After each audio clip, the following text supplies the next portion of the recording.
تمہیں پتہ ہے مجھے خدا کی سب سے زیادہ کون سی بات حوصلہ دیتی ہے؟ کہ اللہ کے لیے کچھ بھی ناممکن نہیں۔ اللہ کبھی اپنے بندے کو تنہا نہیں چھوڑتا۔ وہ رب جب مدد کرتا ہے نا تو بندہ حیران رہ جاتا ہے۔ اللہ سے اچھی امید رکھو، وہ آپ کی پریشانیوں کو سکون میں بدل دے گا، کیونکہ وہ کر سکتا ہے، وہ یہ اختیار رکھتا ہے۔ ہمیشہ دعا کیا کرو، کبھی بھی مایوس نہ ہوا کرو، کیونکہ جو کام آپ کو ناممکن لگ رہا ہے، آپ کی دعائیں ان کو ممکن کرنے کی صلاحیت رکھتی ہیں۔ اور یقین رکھو، جب اللہ سے تمہارا رشتہ مضبوط اور گہرا ہو جاتا ہے نا، وہ تمہیں بھٹکنے نہیں دیتا۔ گناہوں کے در پر کھڑا ہونے کے باوجود وہ تمہیں واپس کھینچ لائے گا۔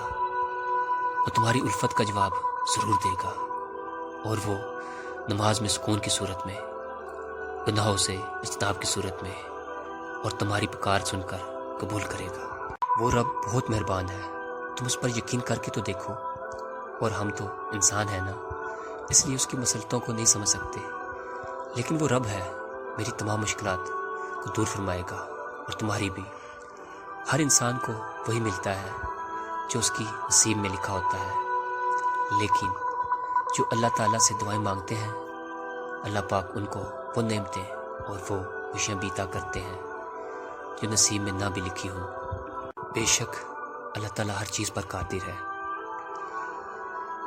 دعائیں نصیب سے نہیں بلکہ نصیب دعاؤں سے ملتا ہے، اور کائنات کے سارے معجزے دعاؤں سے ہی تو ہوتے ہیں۔ لیکن مسئلہ یہ ہے کہ ہم لوگ دیکھ ہی نہیں پاتے کہ آپ نے کبھی طلوع آفتاب کی خوبصورتی دیکھی ہے، جس طرح اندھیری رات کے بعد سورج طلوع ہوتا ہے۔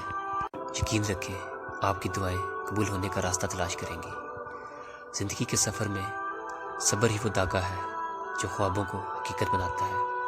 اللہ کی تدبیر پر بھروسہ رکھیں، کیونکہ اللہ کی رحمت ہماری سمجھ سے باہر ہے۔ آپ کا دل امید کا باغ بن جائے گا، جسے آپ کی دعائیں سے سیراب کیا جائے گا۔ اور یاد رکھیں کہ ہر لمحہ اپنے خالق کے ساتھ اپنے تعلق کو مضبوط کرنے کا موقع ہے۔ آپ کا مضبوط ایمانی سفر آپ کی پکیزہ روح کو روشن کرتا ہے، لہٰذا پوچھو، یقین کرو اور انتظار کرو۔ اللہ کا جواب ہمیشہ انتظار کے قابل ہے، اور جواب ہمیشہ خوبصورت ہی ہوگا۔ اس پر آنکھ بند کر کے بھروسہ کریں، وہ آپ کو انشاءاللہ کبھی مایوس نہیں ہونے دے گا۔